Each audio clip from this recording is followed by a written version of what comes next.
La version pour moi d'un être hypersensible, plus mature et plus évolué, c'est un être qui a contemplé sa part d'ombre, qui est allé chercher en son fort intérieur, s'investiguer en profondeur pour transmuter ses blessures et pour pouvoir ensuite, par là, incarner sa lumière. Incarner sa lumière, ça veut dire exploiter ses dons pour pouvoir les mettre au service des autres. Mais je ne pense pas qu'on puisse être un être pleinement altruiste si on n'a pas encore reconnu sa part d'égoïsme et qu'on n'est pas allé faire cette introspection pour guérir de nos blessures. Bonjour Erika, Bonjour Johanna. comment tu vas aujourd'hui? Très bien, et toi? Très bien, merci. Je suis très contente aujourd'hui de te rencontrer, enfin, et de pouvoir échanger avec toi sur nos parcours respectifs, mais aussi et surtout sur ton livre que tu as écrit et publié en 2023, La thérapie pour les éponges émotionnelles, qui est juste ici, que j'ai adoré. Pour commencer, je vais un petit peu me présenter et présenter mon parcours. Je m'appelle Johanna, j'ai 27 ans et je suis coach de vie actuellement. Pour moi, je dirais qu'il y a eu un avant et un après Johanna, comme si ma vie s'était divisée en 2 chapitres bien distincts. L'avant Johanna, c'est un petit peu celle qui s'est lancée dans les études de cinéma. Je me suis orientée au départ, à mes 18 ans, vers des études tournées vers l'écriture et l'audiovisuel. Je voulais devenir scénariste de films, j'aimais créer des ambiances, des situations, des histoires, des personnages avec des évolutions. Mais petit à petit, je sentais que ça ne vibrait plus vraiment en moi, que j'avais besoin de quelque chose de plus concret, de plus profond. Quelque chose qui me fasse vraiment aider les autres, à la racine, créer un lien humain plus direct. Depuis toujours, j'ai cette curiosité d'en apprendre plus sur le fonctionnement de l'être humain, sur les relations humaines, même au sein de ma famille. J'avais besoin de comprendre le sens de ce que je vivais. Puis, en 2021, ma vie a basculé. J'ai perdu ma petite sœur dans un accident de voiture brutalement. Ça a été un véritable électrochoc. C'est à ce moment-là que je me sentais perdue, dévastée. J'avais besoin d'aide, je ne trouvais pas les réponses par moi-même, toute seule. C'est à ce moment-là que j'ai découvert le livre « Le pouvoir de l'instant présent » d'Eckhart Tolle, je ne sais pas si tu connais. Oui. Et qui m'a permis de comprendre encore plus profondément les messages subtils de la vie et les leçons de vie qu'elle m'enseignait. Parallèlement, je m'intéressais davantage au développement personnel, à la guérison de mes traumas, de mes blessures. Et c'est tout naturellement qu'il m'est venue l'idée d'aider les autres à surmonter les mêmes défis que moi. J'ai entrepris donc une formation et j'ai obtenu ma certification de coach de vie. Aujourd'hui, avec du recul, l'idée de devenir coach de vie m'apparaît comme une évidence, un choix aligné et juste avec ce que je suis profondément, naturellement. Un être empathique, j'imagine comme toi, dévoué, qui aime aider, accompagner, guider les autres vers un mieux-être. Et toi alors, Erika, peux-tu nous en dire plus sur toi? Peux-tu te présenter à ton tour?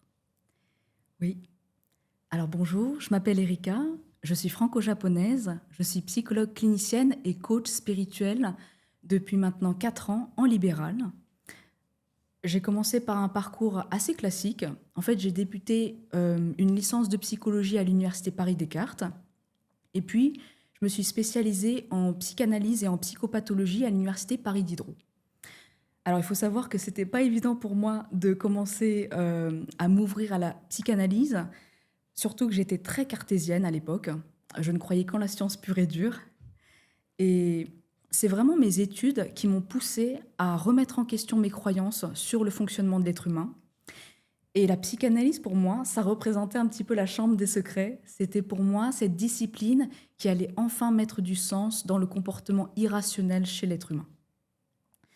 Et donc, j'ai été très passionnée par la psychanalyse pendant tout le long de mes études. Et puis, vers la fin de mes études, je me suis surprise à être plus attirée par la connaissance en ésotérisme et la spiritualité.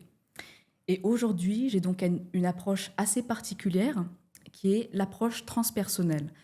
C'est-à-dire, c'est une approche qui intègre la dimension spirituelle de l'être humain. Voilà. Donc aujourd'hui, avec mes patients, j'ai à la fois une lecture spirituelle et aussi tout en étant bien analytique dans mes consultations avec eux. C'est super intéressant. Et est-ce que tu t'es installée en libéral dès l'obtention de ton diplôme? Est-ce que ça a été une évidence pour toi de lancer ton cabinet? Alors non, ce n'était pas une évidence pour moi. En fait, j'ai commencé à travailler en EHPAD pendant quelques mois juste après mon diplôme et je me suis tout de suite pas du tout sentie à ma place, donc j'ai arrêté. Et puis j'étais même plus sûre en fait de devoir si vraiment le métier de psychologue me correspondait vraiment. Et donc j'ai erré pendant 1 an et demi en faisant des jobs alimentaires par-ci par-là. Et avec le dernier job en question, je suis tombée en gros burn-out, ce qui a déclenché chez moi une dépression avec beaucoup de pensées suicidaires et négatives. Et donc à ce moment-là, j'ai décidé de retourner en thérapie pour me faire aider. Et là, grand tournant de ma vie, j'ai fait la rencontre de 2 personnes absolument incroyables. Une première personne, c'était une thérapeute énergéticienne, et une deuxième personne qui était une personne très clairvoyante avec ce don de médiumnité. Alors, au-delà des préjugés sur ces 2 métiers, je tiens juste à préciser que ce sont des personnes absolument incroyables, humainement parlant, qui m'ont énormément aidé à me relever, jusqu'au point où j'ai repris confiance en moi et eu ce courage de lancer mon propre cabinet. Et ce sont aussi des personnes qui m'ont aidé à m'accepter dans ma différence, c'est-à-dire que j'ai accepté enfin d'être hypersensible et donc que j'étais pas comme tout le monde avec la même capacité subtile à ressentir les énergies, les émotions des autres. Et j'ai aussi compris que j'étais hyper empathique. Je n'avais pas en fait le terme à l'époque d'hyper empathie. Je pensais que tout le monde était comme ça. Et là, ces 2 personnes donc, m'ont réveillée sur ce potentiel-là et aussi à ma capacité d'intuition. Et donc aujourd'hui, cette capacité intuitive m'aide dans mon exercice professionnel en tant que psychologue. Par exemple, quand je reçois des personnes à mon cabinet, je ressens tout de suite les émotions, les énergies de la personne, et ce qui me permet de m'adapter tout de suite en fait aux besoins de la personne. Et évidemment, je pense aussi de poser entre guillemets les bonnes questions. Est-ce que Johanna, toi aussi, ça t'arrive d'utiliser ton intuition à travers tes coachings, dans tes consultations? Exactement, je m'en sers beaucoup pour, on va dire, scanner les gens et cerner les besoins du client. D'accord. J'avais une petite question, justement, parce que quand tu parlais, j'y ai pensé. Qu'est-ce que tu peux faire comme distinction entre le coach de vie et le psychologue? Hmm. Parce que beaucoup de gens ne sont pas au courant de la nuance et je pense que c'est important de la préciser. Oui, tout à fait. C'est une bonne question. Alors, nous, les psychologues, on accompagne aussi bien des personnes qui ont besoin d'un soutien émotionnel et d'un repère solide pendant une période compliquée dans leur vie. Et aussi bien, on accompagne des personnes qui ont un véritable handicap à cause de troubles mentaux graves. Et là, souvent, ça demande quand même une expertise en psychopathologie et également un double accompagnement, à la fois avec nous, les psychologues, et aussi avec des psychiatres. Et je ne sais pas ce que tu en penses, mais je pense qu'entre coach de vie et psychologue, on n'accompagne pas les mêmes problématiques ou les mêmes populations en tout cas. C'est ça. Pour moi, je dirais que je suis plus une accompagnatrice de personnes en quête de sens, qui se sentent un peu perdues, qui ont besoin de lever des blocages, des peurs, qui veulent atteindre un objectif, que ce soit professionnel ou personnel. Je dirais aussi que dans notre métier, on a une liberté de création assez intéressante. Il n'y a pas de protocole type à suivre. Et mon originalité, moi, elle se trouve plus dans le fait de créer des exercices personnalisés pendant et après les séances, qui les aident à visualiser le futur qu'ils désirent et à retrouver les vraies motivations qui les animent, vraiment, profondément. Ce qui serait intéressant d'ailleurs pour mes clients, ce serait de pouvoir lire quelques pages de ton livre, La thérapie pour les éponges émotionnelles, parce qu'il se présente un peu comme un guide pratique et que je l'ai trouvé vraiment très intéressant. Donc je tiens à te féliciter, Erika, pour ton ouvrage dense et juste dans l'analyse sur ce que vit une éponge émotionnelle au quotidien. Je pense qu'il a été un guide éclairant pour beaucoup d'hypersensibles comme moi, les écorchés vifs comme on peut les appeler, ou ceux qui vivent leurs émotions à fleur de peau. Oui. Mm. Pour moi, ça a été à la fois un guide pratique et une leçon de vie pour aider à se comprendre soi-même, se détacher émotionnellement, poser des limites saines avec les autres, mais aussi mieux gérer mon hyperempathie. Et d'ailleurs, est-ce que tu nous ferais pas une petite définition de ce que c'est l'hypersensibilité et ce que c'est l'hyperempathie pour faire la distinction des deux? Alors l'hyperempathie, c'est la capacité surdéveloppée à se mettre à la place des autres de façon consciente ou inconsciente. Je reprends la définition de la psychanalyste Anne Landry, qui a d'ailleurs écrit un livre sur l'hyperempathie. Et donc, les personnes hyper empathiques, en fait, elles ressentent presque de façon instinctive les émotions, les humeurs, les énergies des lieux et des personnes qui l'entourent. Et donc, Exactement. l'hyperempathie, ce serait l'une des caractéristiques de la personnalité hypersensible. Par contre, l'hypersensibilité, c'est pas comme on l'entend, juste de la susceptibilité au quotidien. En fait, c'est vraiment une atypicité.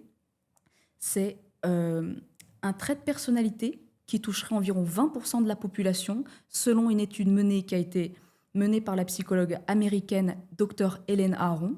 Alors, je tiens à préciser qu'effectivement, ce diagnostic, qui n'en est pas un, c'est plus une atypicité, n'est pas encore reconnu en France, mais il y a de plus en plus de praticiens qui trouvent ça pertinent parce que il y a une sensibilité qui est accrue et qui est quand même différente de la moyenne des gens.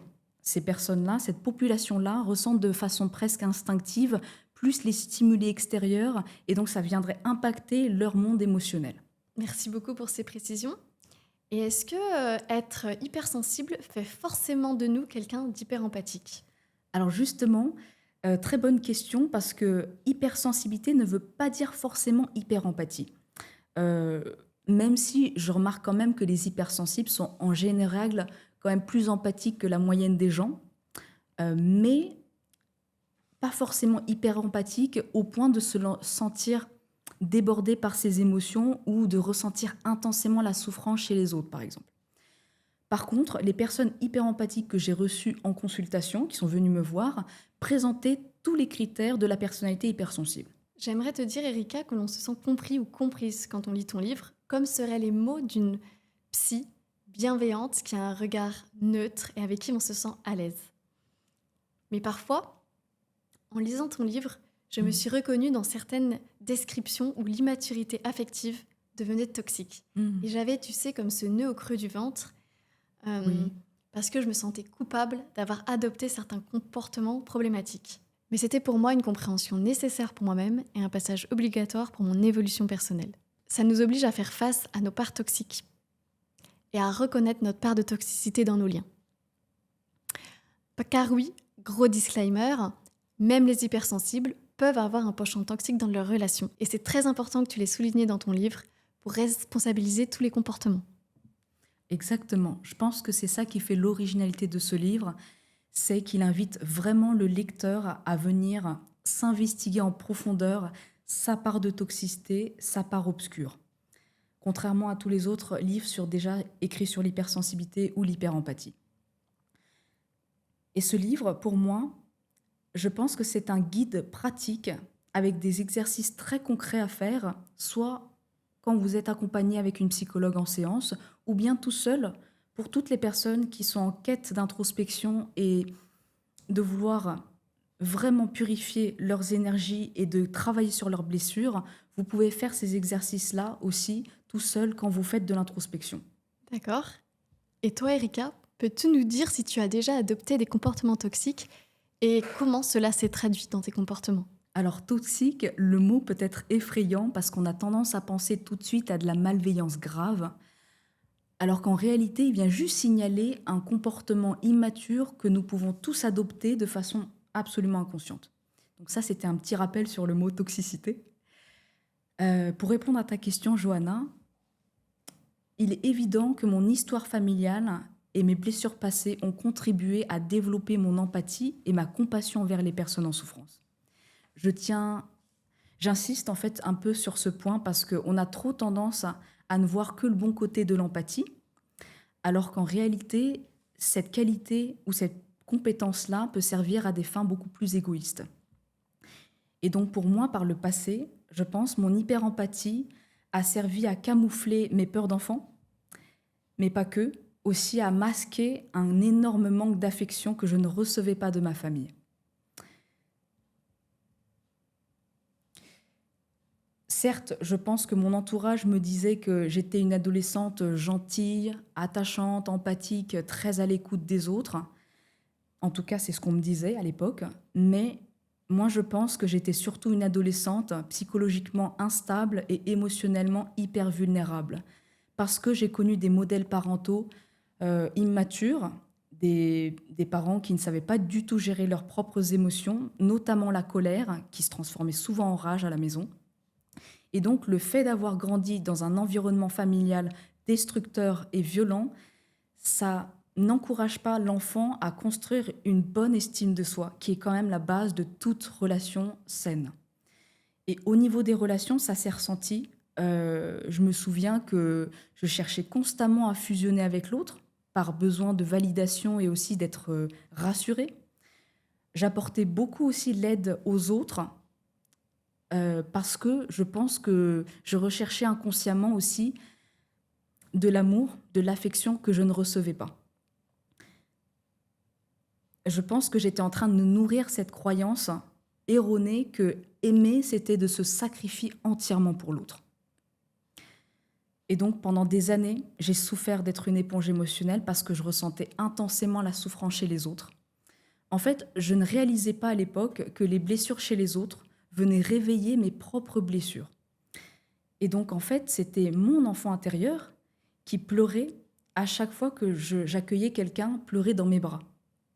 Il m'a fallu du temps, vraiment du temps, pour comprendre qu'il fallait que j'aille en thérapie et que j'aille soigner mes blessures et mes traumatismes d'enfance. J'ai aussi appris en thérapie, grâce à mes psychologues et ma thérapeute, à poser des limites avec mes proches, à séparer mes problèmes avec les leurs. Et aussi, il y a quelque chose qui m'a soulagée, c'était d'apprendre que ce n'était pas quelque chose d'horrible d'abandonner ses proches face à leurs problèmes et que parfois, il faut savoir les mettre face à leurs responsabilités aussi. Et peux-tu nous dire pour qui, au départ, tu as écrit ce livre? À qui tu destines ton livre? Alors ce livre, je le destine évidemment à l'adolescente en moi, mais aussi à toutes les personnes hyper empathiques qui désespèrent ne pas trouver une solution face à ce problème qui est l'hyperémotivité au quotidien. Je parle vraiment des personnes qui se sentent débordées au quotidien par leurs émotions, qui n'arrivent pas à trouver une solution face à ce problème. Et en fait, aujourd'hui, j'avais envie de transmettre ce message que non, ce n'est pas une fatalité d'être une éponge émotionnelle, que non, ça ne veut pas dire qu'on va porter un fardeau éternellement, mais que oui, il y a bien une solution face à ce problème, c'est de maîtriser l'art du détachement émotionnel par la guérison de nos blessures passées. Et donc, pour moi, ce livre, c'est comme un avant-goût d'une psychothérapie, en fait. Ça vous invite à travailler sur les axes de travail qu'ont dû suivre les personnes hyper empathiques que j'ai reçues en consultation et moi-même en thérapie, pour pouvoir devenir cet adulte à la fois empathique, capable de sensibilité, de vulnérabilité, mais aussi capable d'être solide et bien ancré sur Terre. Et tu penses que c'est quel élément déclencheur qui t'a poussé à écrire ce livre? Alors je pense qu'il y en a deux. La première, c'est que par pur hasard, je dis hasard, mais je ne crois pas vraiment au hasard, comme tu sais. J'ai une approche spirituelle, donc je crois que aux rencontres. Mais en fait, au lancement de mon cabinet, j'ai accueilli par hasard plein de personnes qui avaient les mêmes types de profils, c'est-à-dire des personnes qui avaient du mal à poser des limites avec leurs proches et à séparer leur vie avec ceux des proches. Et donc, je pense, à force d'avoir réfléchi sur la même problématique, j'ai écrit beaucoup de brouillons. Et arrivé à 200 pages, je me suis dit, ça serait bien, Erika, d'en faire quelque chose, et peut-être un livre, pour toutes les personnes qui n'osent pas encore faire ce pas d'aller consulter, d'aller voir une psychologue ou une thérapeute. Donc ça, c'était la première raison.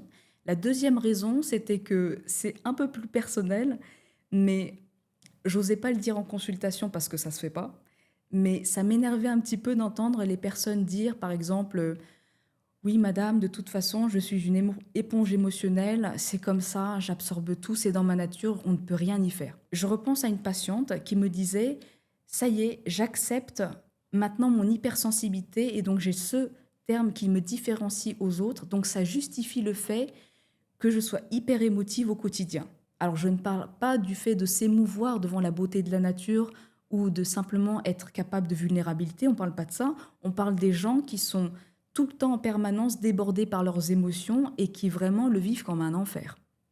Et donc pour ça, accepter son hypersensibilité me paraît pas suffisant, il faut un peu plus pousser la réflexion. Oui. J'ai aussi pensé à une patiente qui me disait « ça y est madame, je me suis débarrassée du vampire énergétique, maintenant tous mes problèmes sont réglés ». Malheureusement, j'ai envie de dire que ce n'est pas encore gagné. Et le combat, en fait, à ce stade-là, ne fait que de commencer. Aujourd'hui, j'avais envie de vous transmettre ce message qu'il ne faut pas s'arrêter à détecter la malveillance chez les autres. Je pense qu'il faut aller plus loin dans sa réflexion et d'utiliser l'opportunité quand vous rencontrez comme ça des personnes toxiques dans votre vie, d'utiliser cette opportunité pour vous remettre en question et vous dire qu'est-ce qui n'est pas encore guéri à l'intérieur de moi qui m'a entraîné dans des relations toxiques. Vous voyez, parce qu'on a tendance à penser que accepter son hypersensibilité ou sa différence aux autres ou se débarrasser du problème résolvera tous les problèmes. Malheureusement, non. La version pour moi d'un être hypersensible, plus mature et plus évolué, c'est un être qui a contemplé sa part d'ombre, qui est allé chercher en son fort intérieur pour s'investiguer en profondeur, pour transmuter ses blessures et pour pouvoir ensuite, par là, incarner sa lumière.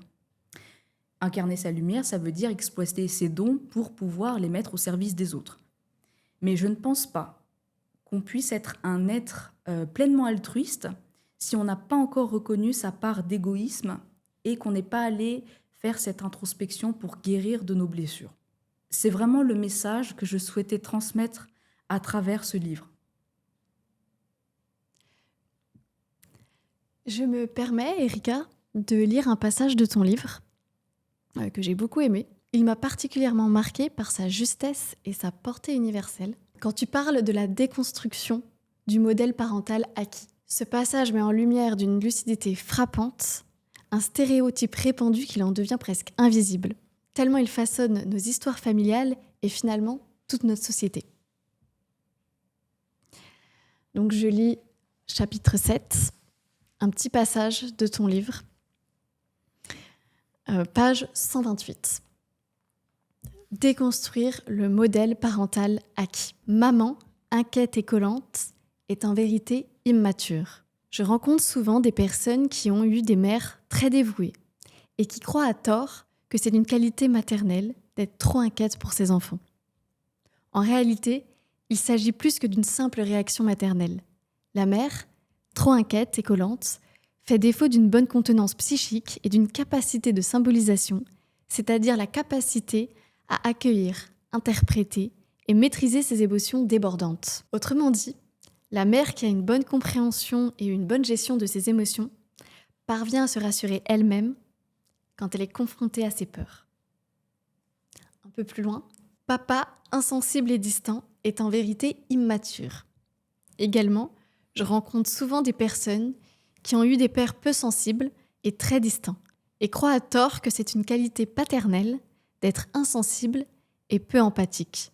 Elles ont également banalisé les attitudes égocentriques de leur père en les excusant d'être simplement des hommes. Alors qu'en réalité, il s'agit d'un comportement infantile de jeunes garçons qui se moquent des femmes ou de ce qui est féminin, qui baignent dans l'arrogance et utilisent le prétexte de la domination du genre masculin pour légitimer leur désir de supériorité. Je vous ai partagé les passages tels quels.